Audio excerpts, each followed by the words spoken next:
Hello! Now, my name is Cole, or the Master Reactor, and today we're going to be reacting to Ted Nivison's Incorrect History of Pizza.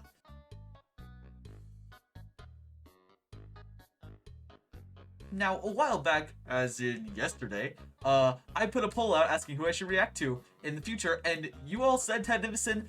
First, I will be reacting to Corpse's music a little bit later, just so you know. I will be listening to that, because that is the second most voted thing right now at the time of recording this, so definitely look forward to that. I'm excited, because a lot of y'all have been recommending Corpse, but I'm excited to dive into this video because I love Ted's videos. Sorry, I kind of fell out of the Ted Nivison intro, mainly because his intros change so much, I don't really know what to do, and this one already doesn't look like it starts with what I just did, so who knows, but I'm so excited to dive into this video. If you are as well, please make sure you hit the subscribe button down below as we are so close to 1.5k. Like, literally, we've gained 20 subscribers in like a day. That's insane. We're only like 80 subscribers away from hitting our goal of hitting 1.5k, so that'd be so amazing if we could do that. But before we do that, go subscribe to Ted Nivison, obviously, because he's the one making the content. I'm just the one reacting to it. But make sure that after you do that, you hit that like button because it will always help the channel, and also make sure to leave a comment on what you think I should react to next, or what you thought of the video. I'm always open to suggestions, and I love hearing what you have to say. But without further ado, I say that we dive straight into the incorrect history of pizza. Everything that you've ever known about pizza is wrong. We all know what pizza is, the delicious flatbread with cheese and toppings that comes in a variety of forms and flavors. We all remember the coveted pizza party in elementary school where we'd get a slice so damn thin that you'd think that we're rationing out food in a post-apocalyptic Chuck E. Cheese. That was also the moment that we learned that God is indeed real. He just thinks it's funny when we're sad. It was one of the greatest culinary inventions in modern history that basically put Italy on the map. Because let's be honest with ourselves here, there's no way that you thought a country shaped like a boot worn by white Anglo-Saxon horse girls in autumn was real. But what if I told you that the true history of pizza had been hidden from you all of these years? Join me. Oh, I'm excited. As we delve into the real history and the mystery of pizza. Oh my gosh.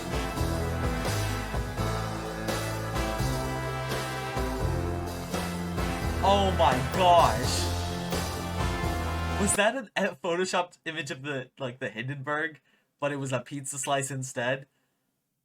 Bro.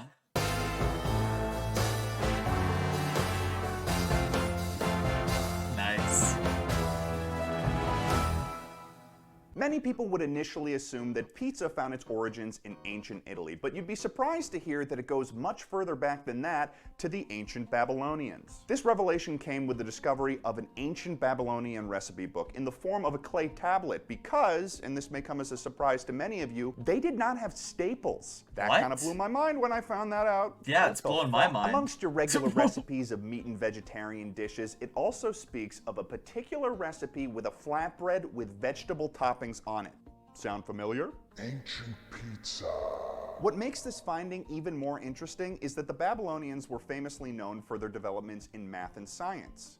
In other words, they were a bunch of ancient crusty nerds. Due to a lack of them having no friends and being a bunch of fucking dorks, they calculated the area of a circle by taking 3 times the square of its radius, which gave a value of pi, or close to it. Yeah, that's right. Pi. We're talking 3.1415926535847932384626433827950288419. Oh my gosh. 9393751052097494445. But why do you think they call it pi? What? That stands for pizza pie. The ancient inventors of pizza also invented circles. Unfortunately, after the Persian king Cyrus the Great conquered Babylon, the development of the pizza that we know today was almost halted because for some reason the guy just didn't like flatbreads. Now let's talk about Little Caesar. What? One of the most influential people in the history of pizza was born in 70 BCE as none other than the son of Julius Caesar, Caesar II. Many historians think that Julius Caesar only had one son, but a seasoned pizza scholar like myself knows that that's not the truth. And those other historians can actually go huff paint. Caesar had this child with a woman named Octavia, but he wasn't married to her, which is bad. Drama. Deceit. Adultery. This child was a bastard. And what makes matters worse is that when Octavia was pregnant with Caesar II, She got attacked by a bear, so he came out real small. And we're talking like really short. This guy was 4'11" at best. When you're really short and nobody talks to you because your dad doesn't love you, you do things to mask the pain. This was Little Caesar's situation. Caesar, the dude was miserable, but that caused him to discover something that had been lost for many years. Little tiny Caesar was the first person to put toppings on focaccia bread, making it a trend with the local village. And let me tell you, they loved him. He was having a lot of sex, and the power of this early pizza was spreading through the Roman Republic like a wildfire, as well as the ideas of freedom and individuality that pizza often promotes. Unfortunately, this was around the same time that his father, Julius Caesar, had declared himself dictator for life of the Roman Republic, who just so happened to not be a fan of those themes. Yeah, One you day, could say as that. Little Caesar was enjoying his focaccia bread with toppings on it, he was ambushed by a group of anti-pizza Caesar thugs who just beat the crap out of him. They beat him so bad that historians think that he may have gotten brain damage because the only recorded thing that he said after this event was pizza, pizza. From that moment on, Little Caesar was exiled from No. I don't know why that got me so bad. You can't, I think it was just that he just continued. Like, he's saying everything so, like, factually that, like, no, this really happened, guys. This really happened. He was beaten just so bad that all he could say was pizza, pizza. Bro, I like this video. This is a good video. Society by his own father, which is super rude and not cool. And only devout followers of Little Caesar would take on the way of the pizza through secret underground apprenticeships. Once again, it seemed like the way of the pizza could go extinct, which is tragic. That is, of course, until the Pizzian explosion. Oh. Of course, the Pizzian explosion. Little Caesar, with his limited vocabulary, passed down his pizza recipe for hundreds of years, with each apprentice adding their own little jazz to the mix, their own little spice, if you will. People added tomatoes, they added cheese. It was becoming more complicated, more scientific. Italy was suddenly a booming paradise of pizza technology, pizza diversity. It was a beautiful time to be alive, and people often like to call it the Renaissance. Personally, I wouldn't have called this period of time the Renaissance. I think that's a stupid name. I would call it pizza time. Italy's got a pizza and it's in your oven. Italy's cooking up something real good. Pizzaville, and the Pope is there too. And after this period of time, pizza spread throughout the world. People were eating it in Moscow, doing the little Moscow dance that the Russians do. Look at them go. People were eating it in China with those cats from the PBS show that I saw when I was a kid. And if they weren't eating pizza, they wouldn't have built the Great Wall of China because they wouldn't have had the strength. And of course, pizza found its way to sail on the open seas, which is where we run into Pizza Beard. I'm sorry, who? Pizza Beard, okay.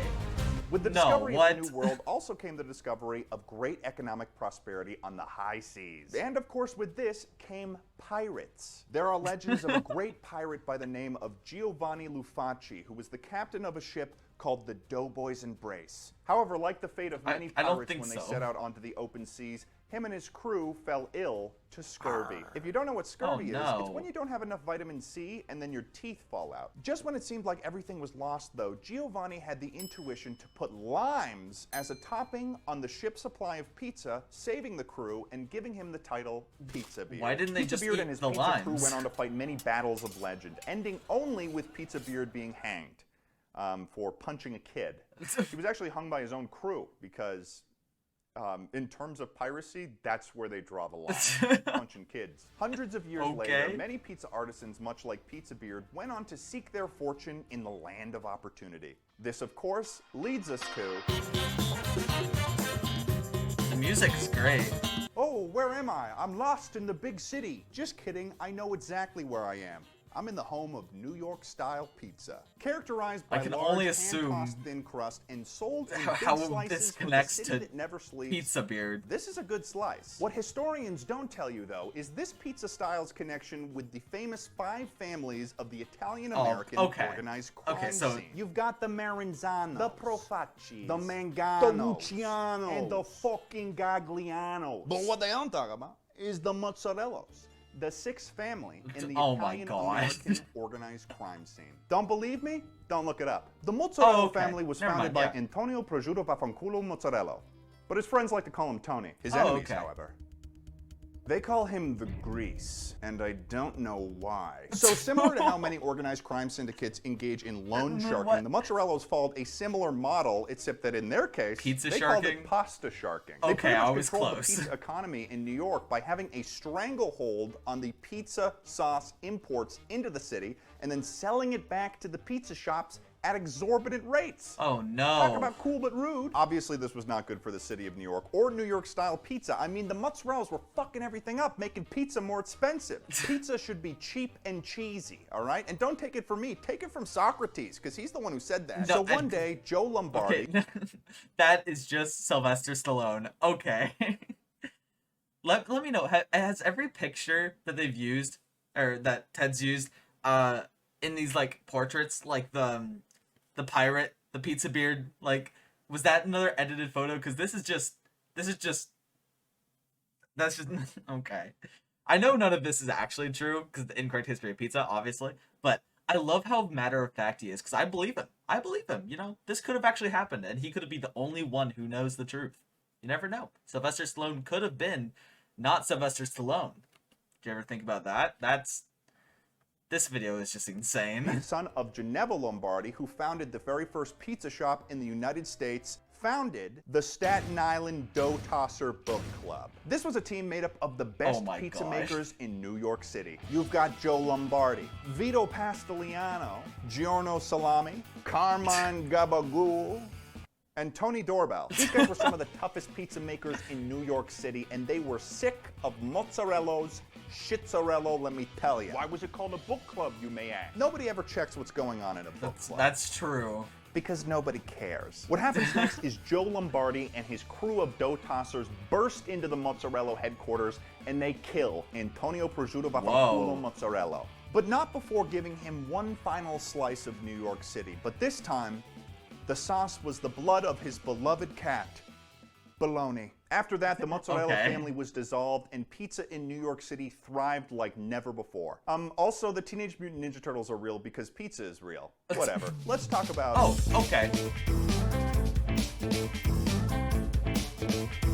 Chicago, I feel like I should be land taking of notes. miserable Is there a winters, test on and the this? Cubs, a baseball team that took more than a century to win the World Series a third time. But there's more to Chicago That's than true. misery and pain, because this place is the birthplace of deep dish pizza. Just kidding. This too was brought by the misery and pain that is the city of Chicago. During the is winter of 1940, true. one of the most terrible blizzards hit the city of Chicago in what was called the Armistice Day Blizzard, but what I will be recalling and renaming the Deep Dish Day Blizzard. Put it in the history books.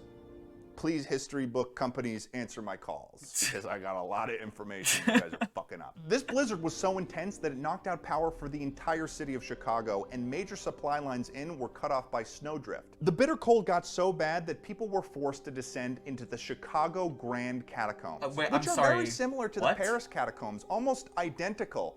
And the reason for that is because of a dimensional shift that happened in 1912. This one's going to be kind of hard to explain, so please, for the love of God, just bear with me. Basically, in 1912, our reality of Chicago received the catacombs from another reality in which Paris was Chicago and Chicago was Paris. What?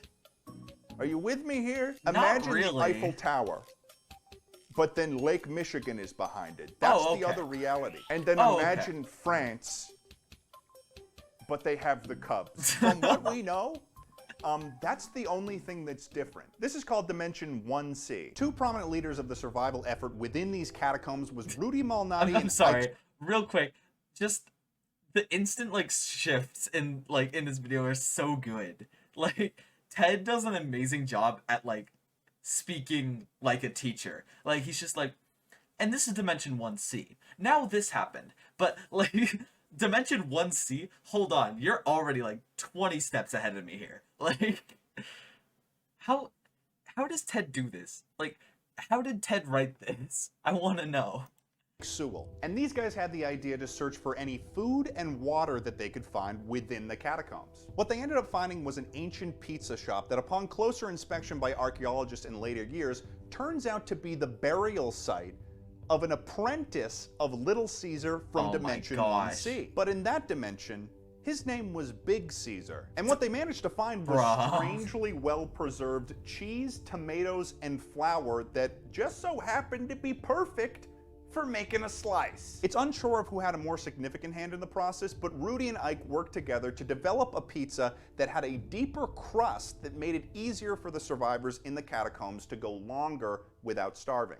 After this event, Rudy and Ike went on to start their very own pizza chains, Domino's Pizza and Pizza Hut. But who truly invented the deep dish pizza? Is this true? Are they actually like the founders of Pizza Hut? Don't believe me? Just listen to what local Chicago pizza expert Edward Burbank has to say about this. Hey, Ted, I read this paper you prepared for me. The last time we saw Edward Burbank, I believe it's Eddie Burbank, if I'm not mistaken, but was in the Rainforest Cafe video, right?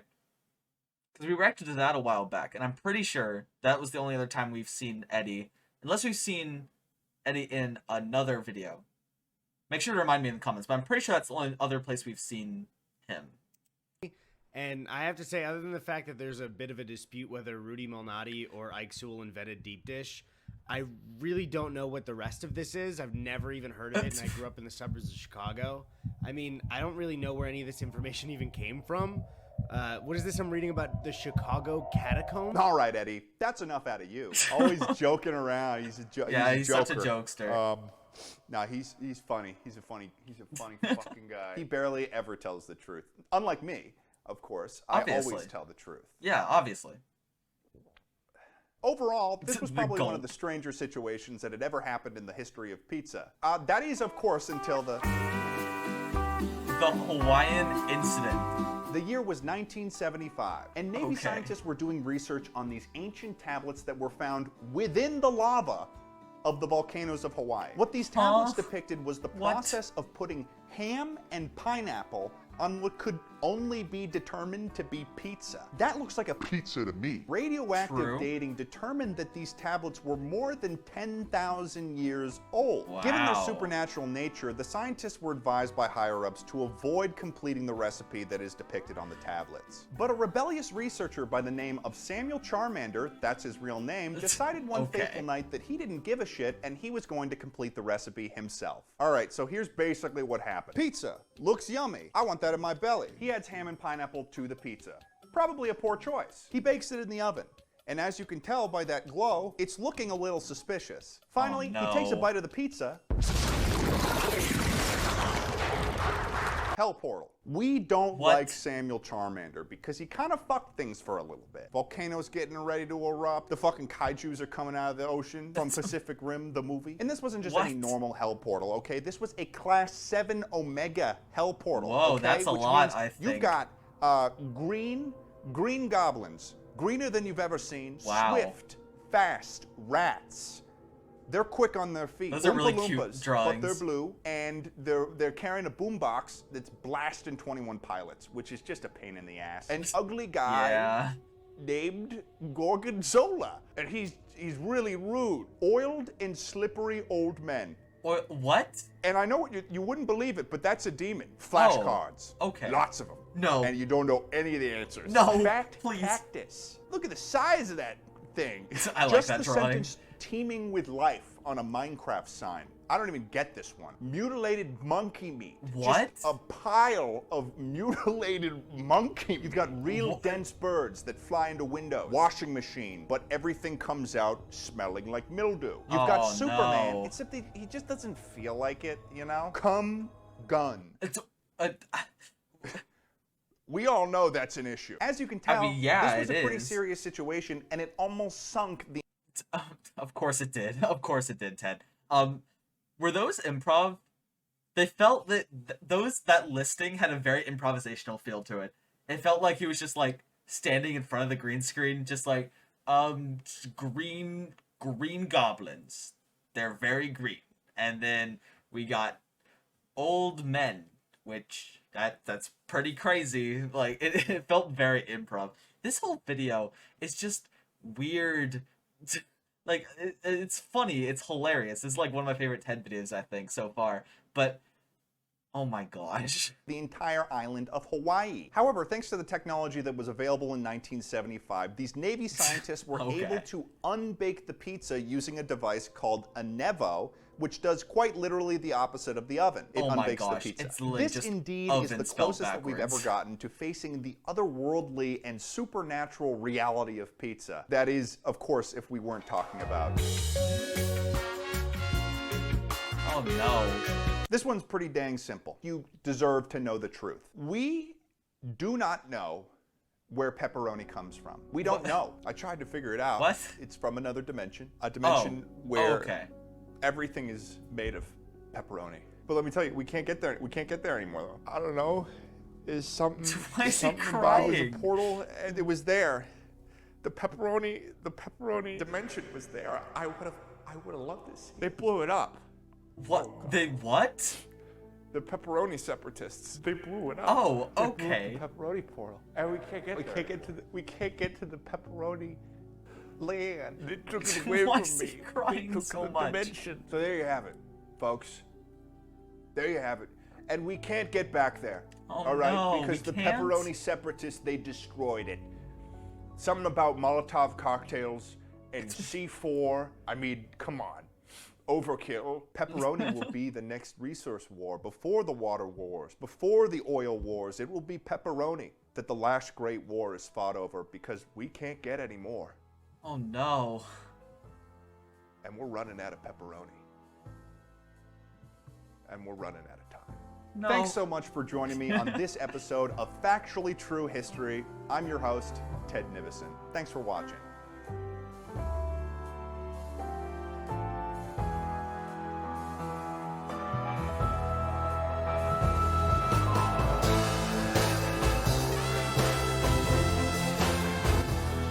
This music like goes so hard. Yeah, that is. I think that's the Hindenburg at least.